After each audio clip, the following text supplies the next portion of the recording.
My name is Lauren Coe, and we started One Soldier at a Time back in 2008.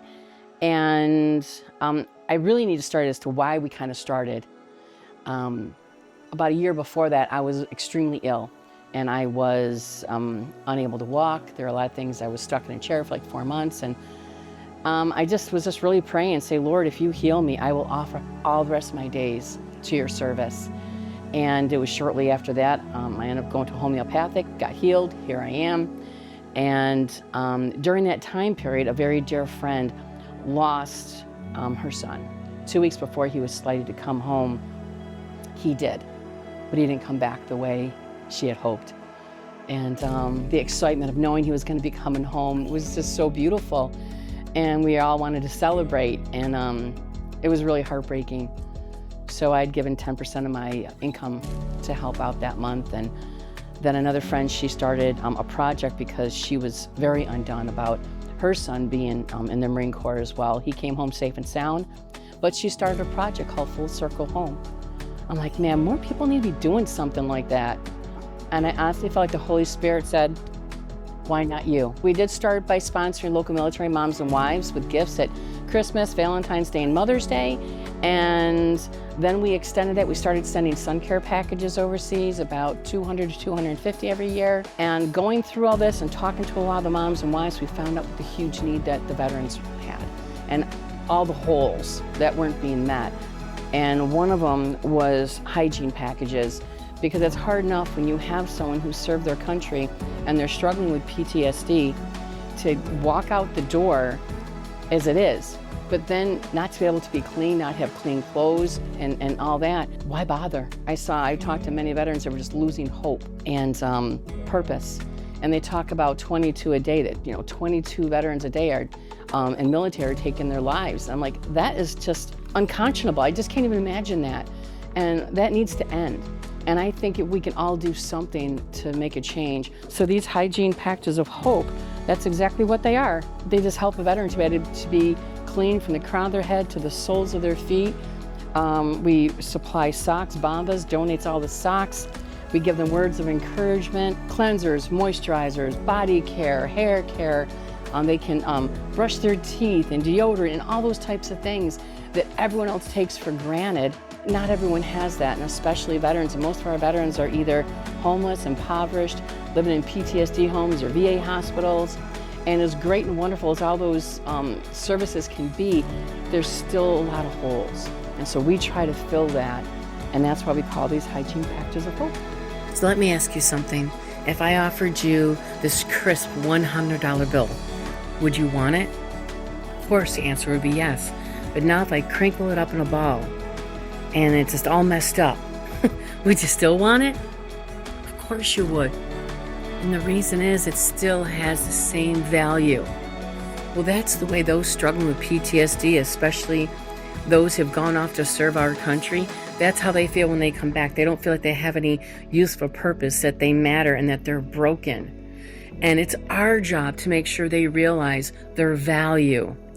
They chose, before going into the service, they signed on the dotted line up to and including their lives. Many of them did give their lives, and many of them feel like they don't have much of a life left.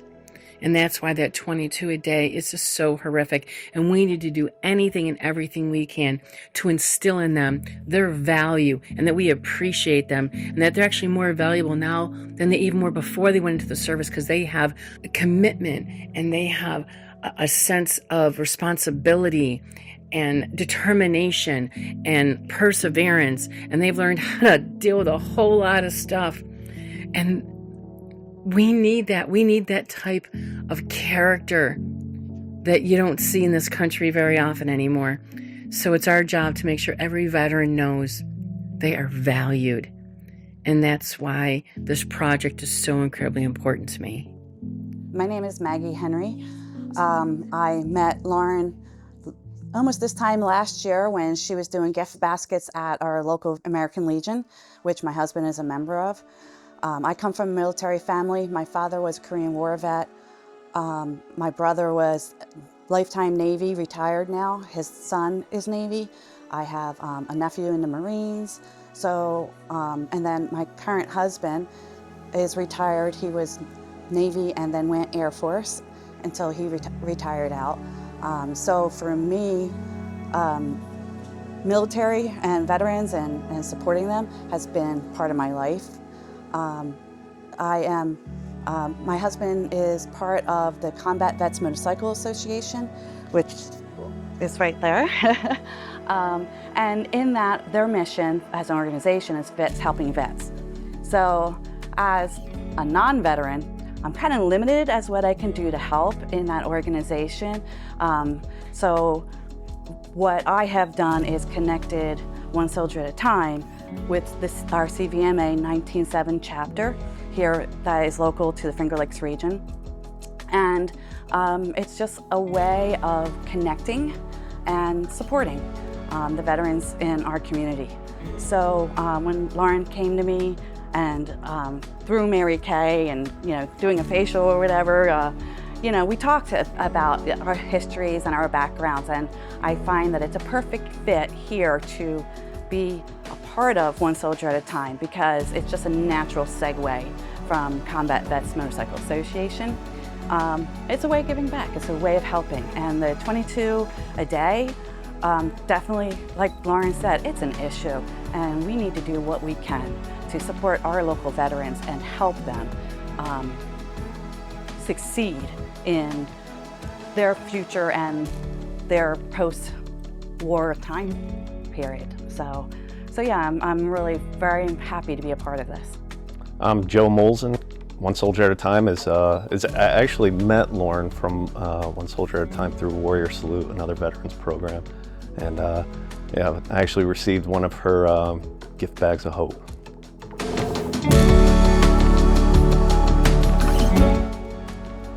Oh, it's great. It's an amazing feeling to give back and just try to bring a little bit of hope and help to somebody and contribute and just trying to give back the feeling that I received when I was on the other end, the recipient of one of these either care packages or help or just little messages of inspiration.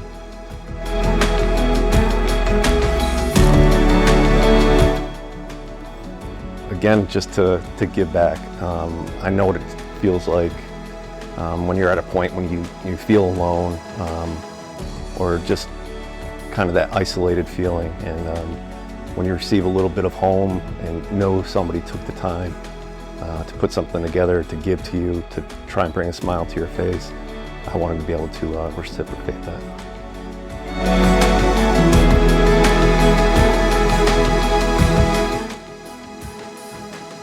There comes a point for a lot of men and women in the armed forces where you get to a point where you feel like you're alone. You feel like you're dealing with issues you can't fully understand.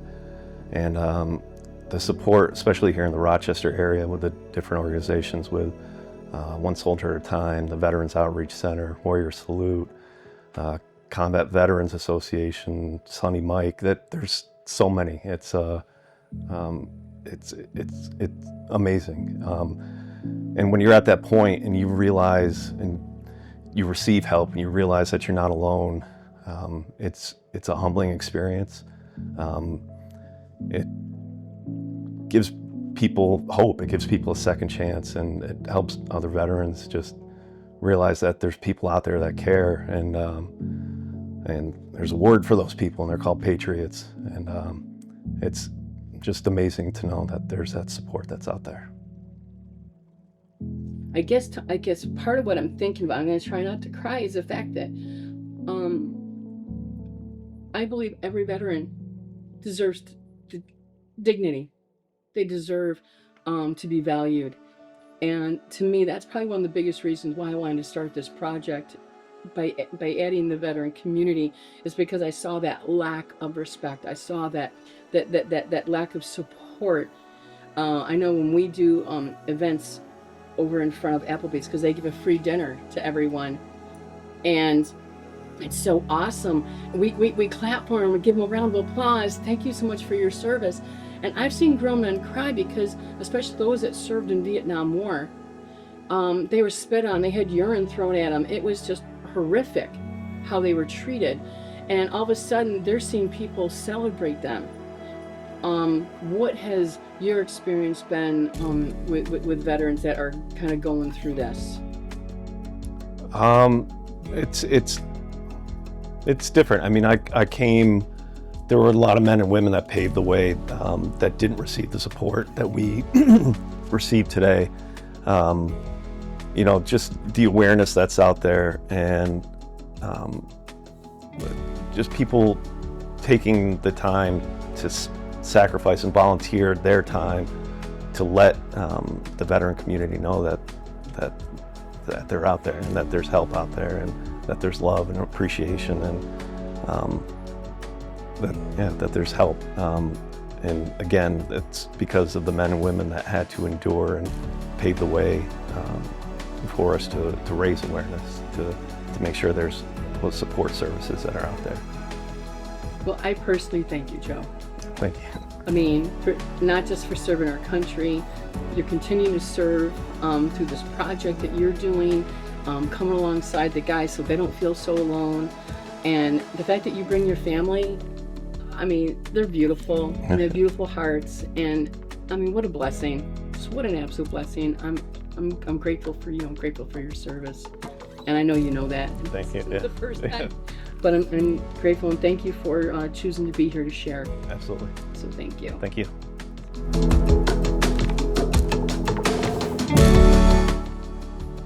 I think one of the biggest things is we need our happy volunteers. Everyone has time, talents, or treasure, and we'll take all three. So you want to help us put packages together? Great. You want to make handmade cards for us? Great. Maybe you can't do either one, but you have some extra finances and you're looking for a place that you want to donate. We will gladly take it. We're a 501c3. No one makes a penny. I actually personally give 10% of my income as my commitment that I made with the Lord that I would do this project, but I wouldn't profit from it. So that's been a commitment for 16 years, and my husband Brian's been pretty supportive of that, and I'm really grateful. We also have our annual event every, it's the second Saturday of the month in August, so August 9th. We're having a whole music festival. We have Hotel California. We need happy volunteers, and we need attendees there. Veterans get to attend for free, they get to eat for free, the whole 9 yards. And one thing I think is really important that everyone needs to realize, that freedom isn't free. Someone had to pay that price. The reason why we have the freedom to worship, the freedom to work, the freedom of speech, so many freedoms, is because of on the backs of our veterans. Point blank, end of sentence. And we need to do as much as we can. And one thing that we do, and that I like to give to every single veteran, is one of these stars, and it says, please accept this star from Retired USA Flag as a token of our thanks and my thanks for your service to our country. May you realize how appreciated you are and that you are never forgotten. And to me, that we should never forget. So thank you.